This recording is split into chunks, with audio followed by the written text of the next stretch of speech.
Este es un curso que vamos a comenzar hoy sobre el Espíritu Santo, conociendo el Espíritu Santo.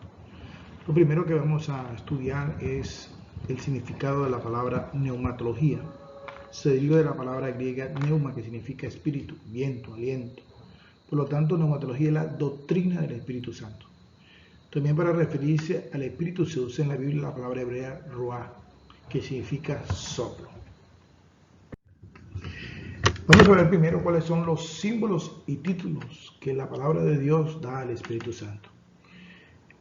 Primer símbolo, el agua, simboliza nueva vida. El agua tiene que ver con la acción del Espíritu Santo en el bautismo, ya que se convierte en el signo sacramental nuevo nacimiento. Isaías 44:3. También existe el símbolo del viento, simboliza que toma todo el control de sus seguidores. Juan 3:8. También vemos que en el bautismo de Jesús aparece el Espíritu Santo como una paloma. El bautismo de Jesús, el Espíritu Santo aparece en forma de paloma y se posa sobre él. Lucas 3:21-22. También en la Biblia aparece como el dedo de Dios. Por el dedo de Dios expulso yo, dice Jesús, los demonios. Lucas 11:20.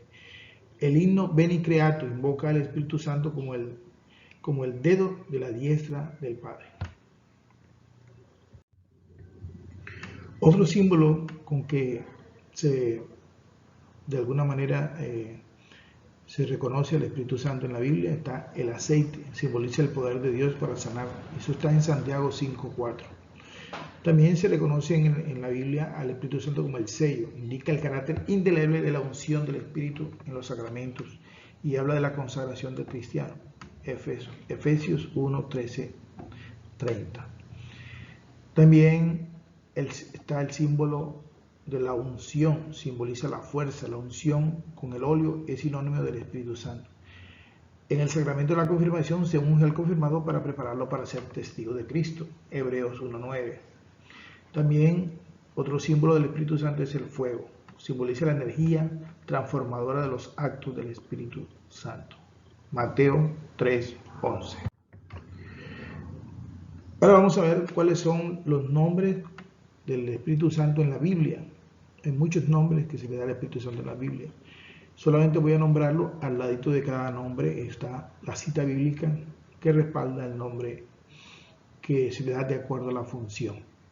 En la Biblia el Espíritu Santo se le llama el Espíritu de Gloria, también se le llama el Señor, Dios, el Espíritu de Revelación, el Espíritu del Hijo, el Espíritu de Dios, el Espíritu Eterno, el Espíritu del Señor, el Espíritu de Sabiduría, el Espíritu de Consejo, el Espíritu de Poder, el Espíritu de Entendimiento, el Espíritu de Conocimiento, el Espíritu de Temor de Dios, Espíritu de Juicio, Espíritu Abrazador.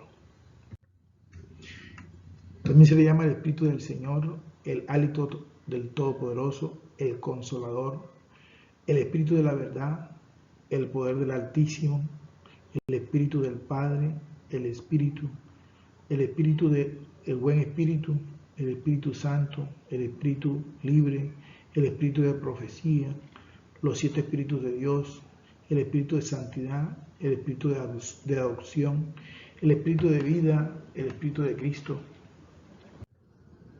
Todos esos nombres se les da al Espíritu Santo en la palabra de Dios. Vamos a estudiar un poquito cómo reconocían o qué era la idea que tenían del Espíritu Santo en el Antiguo Testamento. La primera alusión, aunque velada, no muy clara, del Espíritu Santo se encuentra en las primeras líneas de la Biblia, en el himno de Dios Creador que comienza en el libro del Génesis. La palabra de Dios dice en Génesis 1:2, el Espíritu de Dios aleteaba por encima de las aguas. Y aunque no habla de Espíritu Santo, pues se entiende que estamos hablando ahí del Espíritu de Dios, del Espíritu Santo.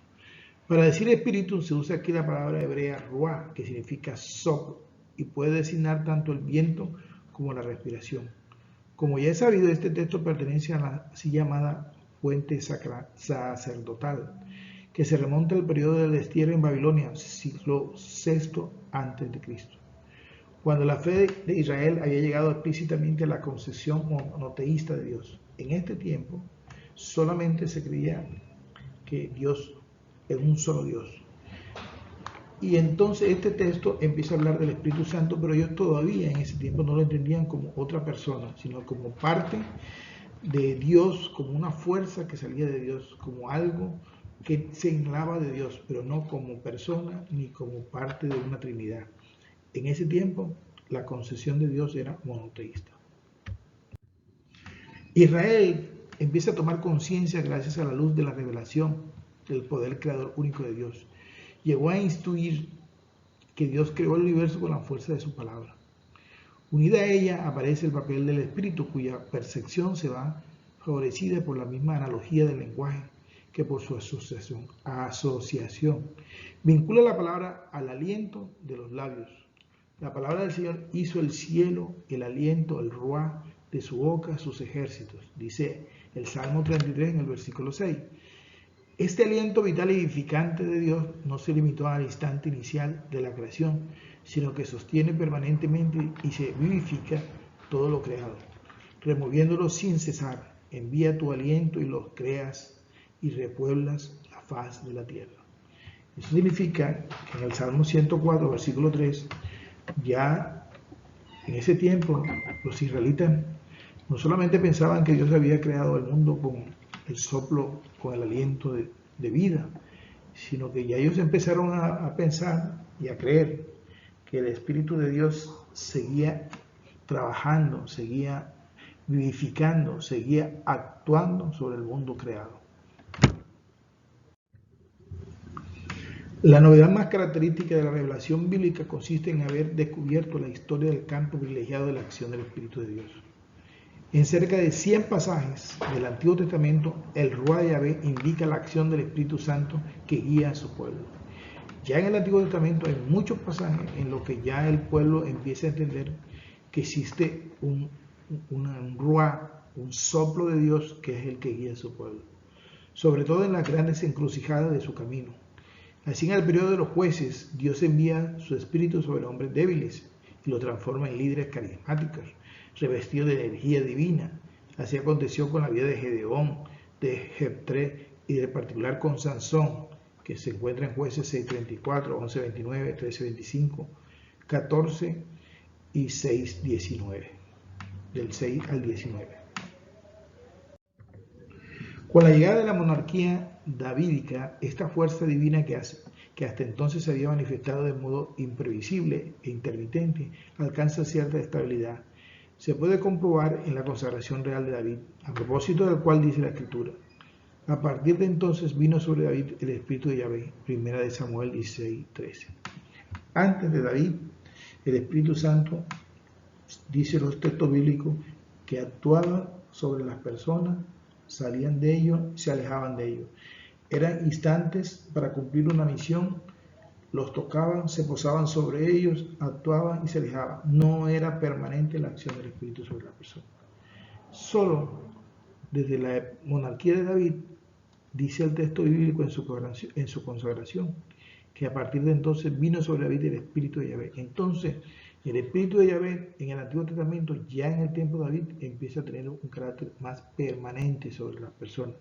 Pero siempre en el Antiguo Testamento solo viene sobre los ungidos de Dios, reyes, sacerdotes, profetas que Dios escogió para una labor determinada, no sobre todo las personas, solo sobre los ungidos, los escogidos. David era un escogido y en él permaneció durante un largo periodo el Espíritu Santo sobre David. Durante el destierro en Babilonia y también después de la historia de Israel se presenta como un largo diálogo entre Dios y el pueblo elegido por su espíritu, por el ministerio de los antiguos profetas. El profeta Ezequiel explicita el vínculo entre el espíritu y la profecía.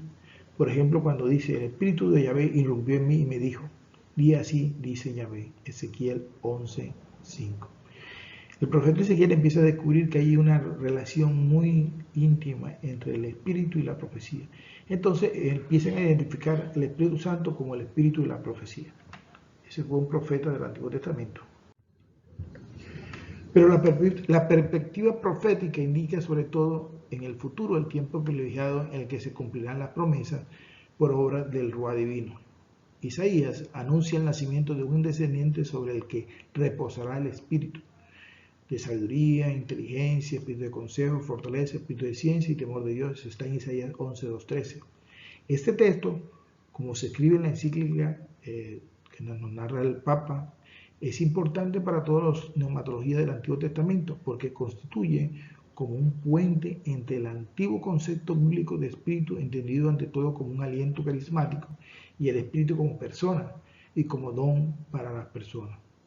El Mesías de la estirpe de David, del tronco de Jesé, es precisamente aquella persona sobre la que se posará el Espíritu del Señor.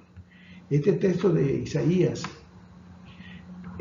es como un vínculo entre el Antiguo Testamento y el Nuevo Testamento, porque ya Isaías empieza a percibir en esa profecía de que el Espíritu Santo va a llegar sobre una persona y lo va a poseer, va a tener todos estos dones que está narrando Isaías 11.2. Y entonces ya empieza a vislumbrarse como persona el Espíritu Santo. Por eso es muy importante este texto de Isaías 11.2.3. Ya en el Antiguo Testamento aparecen dos rasgos de la misteriosa identidad del Espíritu Santo, que luego fueron ampliamente confirmados por la revelación del Nuevo Testamento. El primer rasgo que se descubre en el Antiguo Testamento del Espíritu Santo es que es absoluta trascendencia del Espíritu, que por eso se llama santo. El Espíritu de Dios es divino en todos los efectos. No es una realidad que el hombre pueda conquistar con su fuerza, sino es un don que viene de lo alto. Lo primero rasgo que descubren los antiguos es que el Espíritu de Dios es trascendente. Eso no lo conseguimos nosotros ni con dinero, ni con buenas obras, ni haciendo tal o cual cosa. Eso es un regalo de Dios, es un regalo divino, viene del cielo, y lo único que podemos hacer nosotros es invocar y acoger, invocar y acoger. Pero no lo podemos comprar, ni lo podemos conquistar. El espíritu infinitamente diferente con respecto al hombre es comunicado con tal gratuidad a cuantos son los llamados a colaborar con él en la historia de la salvación. Y cuando esta energía divina encuentra una acogida humilde y disponible, el hombre es arrancado de su egoísmo, liberado de sus temores, y en el mundo florece el amor, la verdad, la libertad y la paz. Solo nosotros podemos invocarlo y acogerlo. No lo podemos conquistar. No es por nuestra fuerza ni por nuestras obras que nosotros tenemos el Espíritu Santo. Segundo rasgo que descubren en la antigüedad o en el Antiguo Testamento sobre el Espíritu Santo. El rasgo del Espíritu de Dios es la fuerza dinámica que se manifiesta en su intervención en la historia. Que el Espíritu Santo no es estático, que el Espíritu Santo es una fuerza, que el Espíritu Santo se mueve, que el Espíritu Santo transforma desde adentro, es lo que ya en el Antiguo Testamento empiezan a descubrir. A veces se corre el riesgo de proyectar sobre la imagen bíblica del Espíritu concepciones vinculadas a otra cultura, como por ejemplo la idea de que el Espíritu como algo etéreo, estático e inerte. Por el contrario, la concepción bíblica del Ruach indica una energía sumamente activa y poderosa e irresistible. El Espíritu del Señor, leemos en Isaías, es como torrente desbordado, Isaías 30, 28. Por eso cuando el Padre interviene con su Espíritu, el caos se transforma en cosmos. En el mundo aparece la vida y la historia se pone en marcha. Vamos a mirar ahora un poquito el Espíritu Santo en el Nuevo Testamento. La revelación del Espíritu Santo como persona distinta del Padre y del Hijo, vislumbrada en el Antiguo Testamento, se hace clara y explícita en el Nuevo. En verdad que los escritos neotestamentarios no nos brindan una enseñanza sistemática sobre el Espíritu Santo. Sin embargo, recogiendo los numerosos datos presentes en los escritos de San Lucas, San Pablo y San Juan, se puede apreciar la convergencia de estos tres grandes filones de la revelación neotestamentaria sobre el Espíritu Santo. En ninguna parte de la Biblia dice que el Espíritu Santo sea una persona, pero si usted lee con cuidado San Lucas, San Pablo y San Juan, encontrará que en muchos textos bíblicos de ellos dice que el Espíritu Santo habla, que el Espíritu Santo manda, que el Espíritu Santo enseña, que el Espíritu Santo se entristece, que el Espíritu Santo ama, que el Espíritu Santo dirige, que el Espíritu Santo guía. Bueno, está hablando de pensamiento, sentimiento y voluntad, lo que deja implícito que es una persona. El evangelista San Lucas, con respecto a los otros dos sinópticos, nos presenta una neumatología mucho más desarrollada. En el evangelio quiere mostrar que Jesús es el único que posee la plenitud del Espíritu Santo. Ciertamente el Espíritu actúa también en Isabel, en Zacarías, en Juan Bautista y especialmente en la Virgen María, pero solo Jesús a lo largo de toda la existencia terrena, posee plenamente el Espíritu de Dios. Es concebido por obra del Espíritu Santo. En Lucas 1:35. De él dirá el bautista: yo os bautizo con agua, pero viene el que es más fuerte que yo. Él os bautizará en el Espíritu Santo y fuego. Jesús mismo, antes de bautizar en el Espíritu Santo y fuego, es bautizado en el Jordán cuando baja sobre él el Espíritu Santo en forma corporal, como una paloma. Lucas 3:22. San Lucas subraya que Jesús no solo va al desierto llevado por el Espíritu, sino que va lleno del Espíritu Santo. Lucas 4:1. Y ellos tienen la victoria sobre el tentador. Emprende su misión con la fuerza del Espíritu Santo. Lucas 4:14. En la sinagoga de Nazaret, cuando comienza oficialmente su misión, Jesús se aplica a sí mismo la profecía del libro de Isaías. Isaías 61:1-2. El Espíritu del Señor está sobre mí, porque me ha ungido para anunciar a los pobres la buena nueva. Lucas 4:18. Así, toda la actividad evangelizadora de Jesús se realiza bajo la acción del Espíritu Santo. Esta misión del Espíritu sostendrá la misión evangelizadora de la Iglesia, según la promesa del resucitado a sus discípulos. Voy a enviar sobre vosotros la promesa de mi Padre. Por vuestra parte permaneced en la ciudad hasta que seáis revestidos del poder de lo alto. Lucas 24:49. Según el libro de los Hechos, la promesa se cumple el día de Pentecostés. Quedaron todos llenos del Espíritu Santo y se pusieron a hablar en otras lenguas según el Espíritu les concedía expresarse. Hechos 2:4. Así se realiza la profecía de Joel. En los últimos días, dice Dios, derramaré mi espíritu sobre toda carne y profetizarán vuestros hijos y vuestras hijas. Hechos 2:17. San Lucas considera a los apóstoles como representantes del pueblo de Dios de los tiempos finales y subraya con razón que este espíritu de profecía se derramará en todos los pueblos de Dios. El profeta del Antiguo Testamento, el profeta Joel, capítulo 2, versículo 28, capítulo 3, versículo 1 en otras Biblias, profetizó que llegaría un tiempo en que el Espíritu Santo sería derramado sobre todas las personas. Y ese día de esa profecía llegó el día de Pentecostés. Porque como lo contamos y como lo dijimos en el Antiguo Testamento, solo el Espíritu Santo se posaba, actuaba sobre los ungidos, los consagrados, para realizar determinada acción del plan que tenía Dios para su pueblo. Pero este profeta del Antiguo Testamento dijo que llegaría un día en que eso iba a cambiar y todos iban a recibir el Espíritu Santo. Esta profecía se cumple el día de Pentecostés, Nuevo Testamento. San Pablo a su vez pone en relieve la dimensión renovadora y escatológica de la acción del Espíritu, que se presenta como fuente de vida nueva y eterna comunicada por Jesús a su iglesia. En la primera carta a los Corintios leemos que Cristo, nuevo Adán, en virtud de la resurrección, se convirtió en espíritu que da vida. Es decir, se transformó por la fuerza vital del Espíritu de Dios hasta llegar a ser a su vez principio de vida nueva para los creyentes. Cristo comunica esta vida precisamente a través de la efusión del Espíritu Santo. Mientras Lucas quería demostrar que la plenitud del Espíritu Santo solo lo tenía Jesús, eso fue el énfasis que hizo Lucas en sus textos bíblicos, tanto de su Evangelio como de Hechos de los Apóstoles.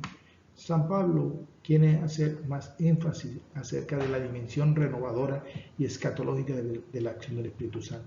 Que el Espíritu Santo es dinámico, que el Espíritu Santo transforma, que el Espíritu Santo convierte, que el Espíritu Santo renueva a las personas.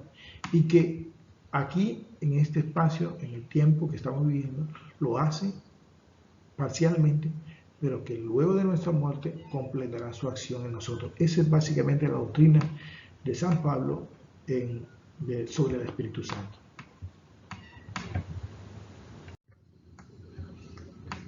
La vida de los creyentes ya no es una vida de esclavo bajo la ley, sino una vida de hijos, pues han recibido en su corazón el Espíritu del Hijo y pueden exclamar Abba Padre. Gálatas 4, 5, 7, Romanos 8, 14, 16. Es una vida en Cristo, es decir, de pertenencia exclusiva a Él y de incorporación a la Iglesia. En un solo Espíritu hemos sido todos bautizados para no formar más que un cuerpo. En 1 Corintios 12, 13.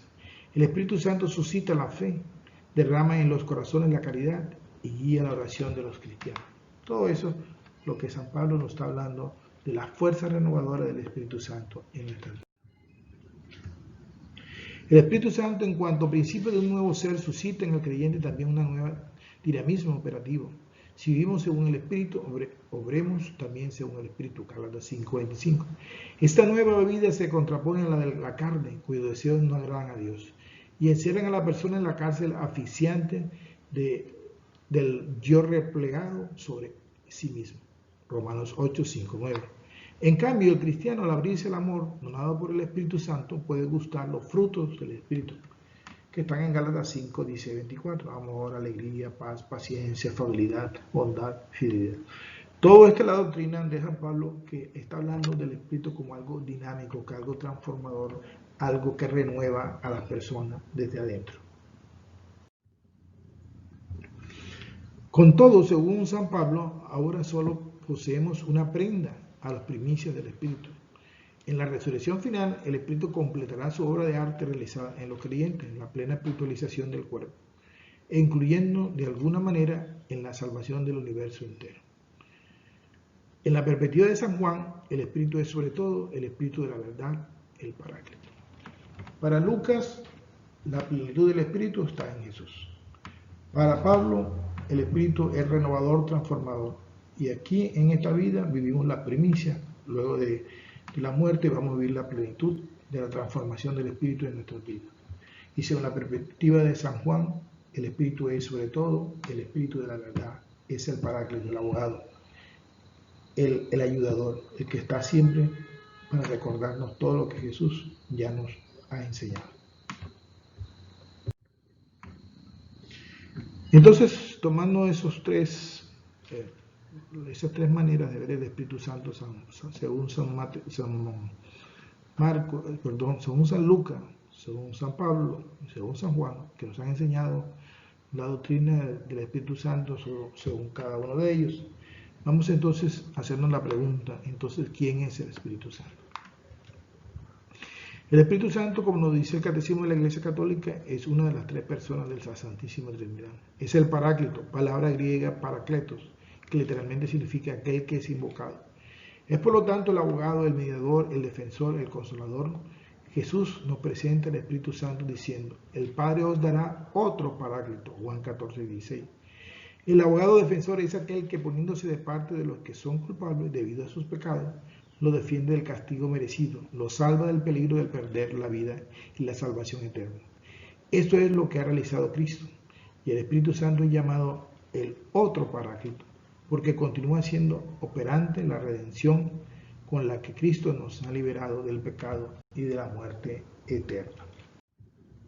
Aunque en ninguna parte de la Biblia, como ya lo dijimos, diga que el Espíritu Santo es una persona, las acciones nos dejan entender que es una persona, como dice el Catecismo de la Iglesia Católica. Vamos a ver algunos textos bíblicos que nos hablan y que nos dejan entrever que el Espíritu Santo es una persona. En 1 Corintios 12:11 dice, pero en todo esto es el mismo y único Espíritu el que actúa distribuyendo sus dones a cada uno en particular como Él quiere. Nos deja entender que tiene voluntad, que lo distribuye como Él quiere. En Romanos 15:30 dice, les ruego, queridos hermanos, en nombre de nuestro Señor Jesucristo y por el amor del Espíritu Santo, que luchen junto conmigo, intercediendo ante Dios por mí. Nos deja entrever este texto que tiene voluntad y sentimiento, porque nos habla por el amor y por el amor del Espíritu Santo. Otro texto, Juan 14:26 dice, pero el Paráclito, el Espíritu Santo que el Padre enviará en mi nombre, les enseñará todo y les recordará lo que les he dicho. Por lo tanto, nos está dejando entrever que habla, porque nos enseñará todo y nos recordará lo que ha dicho. En Hechos 13:2 dice, un día mientras celebraban el culto del Señor y ayunaban, el Espíritu Santo les dijo, resérvenme a Saulo y a Bernabé y a la obra para la cual los he llamado. O sea, nos deja entrever que el Espíritu Santo habla, porque Él les dijo, resérvenme a Saulo y a Bernabé. Y hay muchos textos más donde nos dice que se enoja, que se entristece, que piensa, etcétera, etcétera. Concluimos pues que el Espíritu Santo es una persona. El Espíritu Santo aparece en la Biblia desde el primer libro del Génesis. El Espíritu de Dios volaba sobre las aguas, pero no se conocía mucho de él en la era veterotestamentaria, el Antiguo Testamento. Se tenía un concepto de que era una fuerza, un poder, que solo actuaba en determinadas personas, los ungidos, reyes, profetas, escogidos de Dios. Un determinado tiempo mientras cumplían una misión que Dios le había encomendado. Luego se alejaban de ellos. Se hablaba de que el Espíritu estaba sobre las personas, no que estaba dentro de ellas. Pero dos profetas especialmente hablaron de lo que esto cambiaría. Ezequiel 37:14 dijo: yo pondré mi espíritu en ustedes y vivirán, los estableceré de nuevo en su propio suelo, y así sabrán que yo, el Señor, lo he dicho y lo haré. El profeta Ezequiel del Antiguo Testamento ya estaba hablando de que llegaría un momento en que Dios derramaría su espíritu sobre todos nosotros. Y el profeta Joel, en el 2:28, y en otra Biblia, el 3:1, dice: después de esto derramaré mi espíritu sobre todos los hombres. Sus hijos y sus hijas profetizarán, sus ancianos tendrán sueños proféticos y sus jóvenes verán visiones. Ya estaba profetizando Joel que llegaría un tiempo en que el espíritu sería derramado sobre todos los hombres. Cuando Jesús estuvo entre nosotros, prometió que se nos daría el Espíritu Santo. Dice en Juan 14, 16, 17, recibirán el Espíritu Santo. En Juan 16, 7, vendrá a ustedes el Espíritu Santo. En Hechos 1, 5, serán bautizados en el Espíritu Santo. En Hechos 1, 8, recibirán la fuerza del Espíritu Santo. Y Juan 16, 7 dice: les conviene que yo me vaya, porque si no me voy, el Paráclito, el Espíritu Santo, no vendrá a ustedes, pero si me voy, se los enviaré. ¿Cuándo sucedió esto? En la fiesta de Pentecostés, que era una fiesta judía, que hacía que se congregaran muchas personas en torno al templo de Jerusalén, pero que no tenían nada que ver con el Espíritu Santo. Más adelante explicaremos lo que era esta fiesta. Vino el Espíritu Santo sobre esa persona. Y sucedió lo que el profeta Joel estaba profetizando. ¿Cómo sucedió? La narración de lo que aconteció está en Hechos 2, 1, 41. Antes de explicarlo, quiero que tengamos en cuenta lo siguiente. Para nosotros los creyentes, escuchemos bien esto, las fechas no son importantes. Los hechos lo son un poco, pero lo más importante son los acontecimientos. ¿Qué significa eso? Bueno, si usted estudia con cuidado el Evangelio según San Juan, en el último capítulo dice que Jesús, el mismo domingo de resurrección, se presentó ante los discípulos, estaban encerrados en el aposento alto. Le dijo: la paz sea con vosotros, y sopló sobre ellos el Espíritu Santo. O sea que según San Juan, Jesús le dio el Espíritu Santo a los discípulos el mismo domingo de resurrección. Según San Lucas, en Hechos de los Apóstoles, fue 50 días después de la Pascua, en la fiesta judía de Pentecostés. ¿Cuál de los dos tiene la razón? No sabemos. Si fue como dice Juan o si fue como dice Lucas. Es posible que para Juan haya sido más importante esa que él narra ese día, y es posible que para Lucas ha sido más importante el día de Pentecostés. Por eso las fechas no son importantes. Es como pensar, muchos todavía piensan que Jesús nació el 25 de diciembre.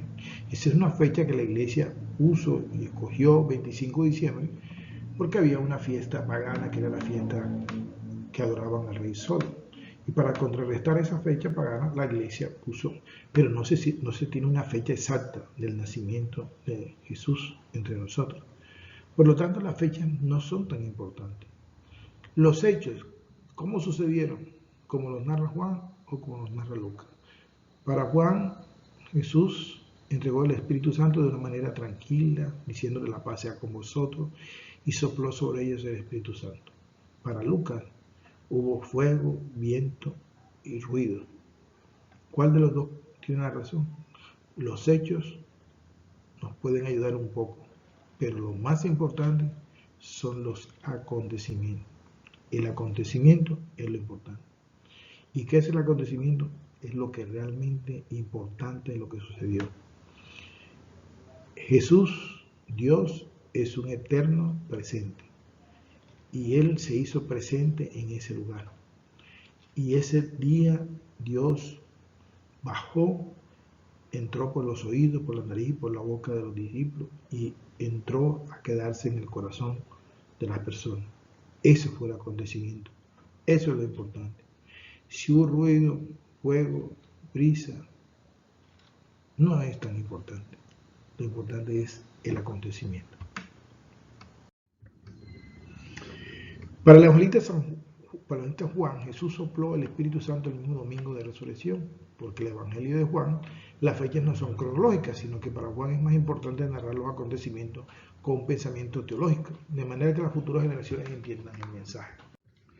En cambio, Lucas está narrando el Evangelio para una población pagana convertida al cristianismo, y él quiere hacer ver en detalle cómo todo se encuadra en la historia de la salvación, y por eso para él es importante destacar y encuadrar todo en la fiesta tradicional judía, Pentecostés, que tiene mucho significado, y así darle la importancia histórica a ese acontecimiento.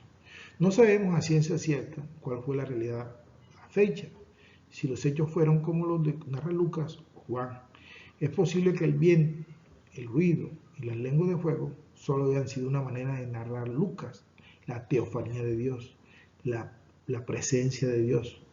Esos elementos representaban en el Antiguo Testamento la presencia de Dios. Si usted lee en el libro del Éxodo, si usted lee cuando Dios le entrega las tablas de la ley a Moisés, encontrará que cada vez que Moisés se iba a encontrar con Dios, antes del encuentro, siempre estos tres fenómenos naturales se hacían presentes.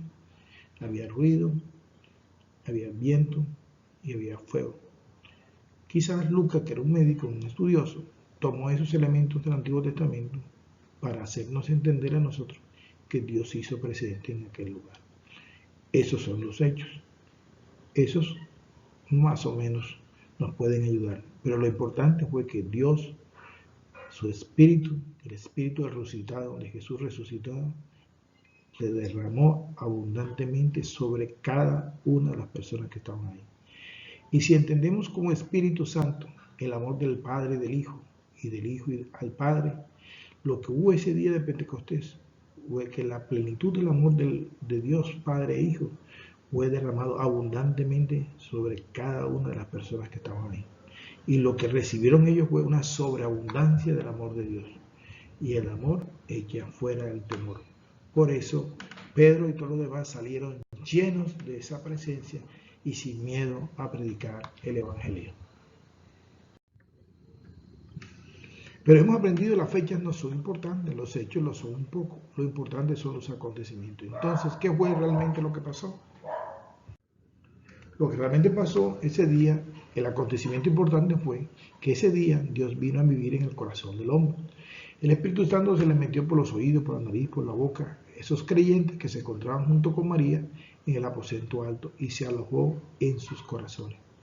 Ya no estaba sobre ellos, sino dentro de ellos. Y sus corazones se convirtieron en templo del Espíritu Santo. Lo interesante de la narración de Lucas es el versículo 4 donde dice, y fueron llenos del Espíritu Santo. Porque él empieza diciendo que las lenguas de fuego se posaron sobre ellos.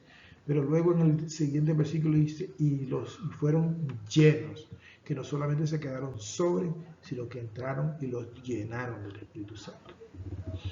Ya no estaban sobre ellos, sino dentro de ellos, y sus corazones se convirtieron en templos del Espíritu Santo. Primera de Corintios 3:16 dice que nosotros somos templos del Espíritu Santo. A partir de ese día, Dios, el Espíritu Santo, vive en el corazón de los creyentes que han sido bautizados. Su morada es permanente y no depende de las buenas obras. Si nosotros hemos sido bautizados de niños, el Espíritu Santo mora y vive en nosotros. No depende de que yo haya sido bueno o malo. No depende de que yo haya hecho buenas o malas obras. Él siempre va a morar en mi corazón. Depende de cómo lo alimente yo, así actuará Él a través de mí. Si no lo alimento bien, pues Él estará ahí agazapado, amarmotado, meditabundo. Y si yo lo alimento bien, Él actuará con poder y fuerza a través de mí para llegar a otras personas a los pies de Jesús. Dentro de nosotros viven dos personas. Una es el yo, que por naturaleza tiende al pecado, herencia de nuestros primeros padres, egoísmo, soberbia, vanidad, etc. Y la otra persona entró a vivir dentro de nosotros el día del sacramento del bautismo. Y ese es el Espíritu Santo, que es una persona sobrenatural. Dependiendo de a quién alimentemos mejor, esa persona reinará en nuestros corazones y eso se notará en nuestras actitudes. Quizás toda la vida has alimentado tu yo con lo que has querido y hoy te sientes orgulloso de eso. Pero a pesar de eso hay un vacío dentro de ti. Pero la otra persona que vive dentro de ti no solamente te llevará a alcanzar las grandes metas, sino que te ayudará a lograr cosas sobrenaturales. Porque esa persona es sobrenatural y ha venido para ayudarte y para que logres todo lo que tu Padre Celestial tenía presupuestado para ti antes que naciera. Eso está en Efesios 2:10. Esa es la persona del Espíritu Santo. Si pudiéramos hacer una hoja de vida del Espíritu Santo, esta sería así. Nombre, amor. Romanos 5:5 dice, el amor de Dios ha sido derramado en nuestros corazones por medio del Espíritu Santo que se nos ha sido dado. O sea que si pudiéramos darle un nombre al Espíritu Santo, ese sería amor. ¿Dónde reside? En el corazón del hombre. ¿Qué elabora? Hace recordar lo que Jesús nos dijo. ¿Qué hace? Santificar. ¿Qué enseña? Orar. ¿Qué produce? Libertad. ¿Qué habla? La verdad. Se recibe en el bautismo. Regalos que da, dones y carisma. Frutos que da, amor, paz, alegría, paciencia, confianza, afabilidad. Gálatas 5:20. Cuando nos bautiza recibimos el Espíritu Santo en nuestro corazón y Él nos entrega los regalos de los dones. Isaías 11:1-2. Pero estos regalos vienen en forma de semilla. Dependiendo del abono que nuestros padrinos y nuestros padres provean a nuestro corazón, entonces estos empezarán a germinar y a crecer en nosotros. Cuando recibimos el sacramento de la confirmación, esos regalos reciben una segunda dosis y ya con nuestra mayoría de edad podemos tomar la decisión de convertirnos en verdaderos soldados de Cristo. Cuando los dones han madurado en nosotros, nos ayudarán en nuestro crecimiento espiritual. Y estos a su vez atraerán otros regalos del Espíritu Santo llamado carisma. Estos otros regalos, a diferencia de los primeros, sirven para ponerlos al servicio de los demás, la iglesia, la comunidad o el grupo al que pertenecen. Resumen, los dones sirven para nuestro crecimiento espiritual y los carismas para servir a los demás. En las próximas lecciones estudiaremos cada uno de los dones y los carismas, así como los frutos del Espíritu Santo. Bueno, así terminamos este estudio sobre el Espíritu Santo. Estuvimos viendo un poquito sobre el Espíritu Santo en el Antiguo Testamento, el Espíritu Santo en el Nuevo Testamento, hablamos un poquito de lo que pasó en Pentecostés y un poquito sobre dones, carismas y frutos del Espíritu Santo. Ya estaremos haciendo otro estudio sobre solamente dones y carismas del Espíritu Santo. Mi nombre es Carlos Conde Liscano. Gracias por compartir con nosotros este estudio sobre el Espíritu Santo.